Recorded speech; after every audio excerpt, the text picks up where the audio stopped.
Hello, Grosse here, and welcome to part 6 in this short mini-series. And today I'm going to talk about, can anybody apply for a grant?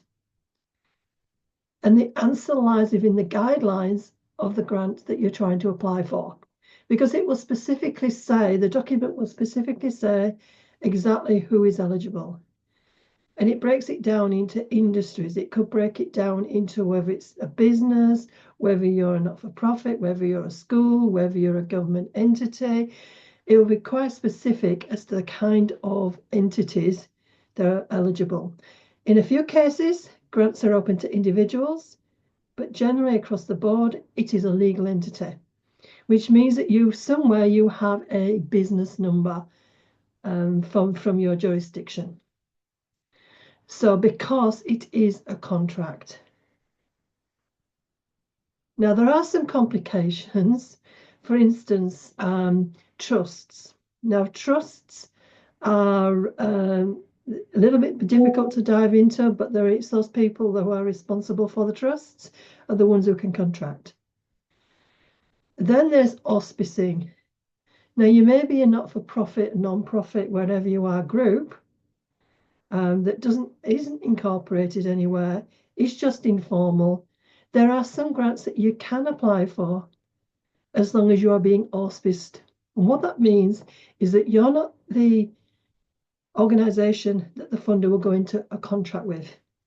It will be a legal entity who have agreed to take on responsibility on your behalf. So you may write out the application form, but somewhere in the application form, there will be details about the auspice organisation. And effectively, if you are successful, the contract will be with the auspice organisation. In some cases, that's a quid pro quo. They will pass the money straight on to you. In others, they may charge an administration fee, which can be up to 5% of what you get. So be mindful that you can still apply in a not-for-profit situation if you're just a group, but the contract and the responsibility will lie with somebody else on your behalf. Another thing to be mindful of is that if you're going into a partnership with other organizations, it could be a business network, it could be a group of community organizations coming together for a project. Because it again is a legal contract, the contract will be with just one of the partners, the lead agents. So my recommendation there is if there's a group of you working together, put in place some kind of memorandum of understanding before you apply. It adds value and it demonstrates to the funder that you've all got your act together and it's not just one of those wishful thinkings. So there we are, a quick summary of what it will take to apply for a grant.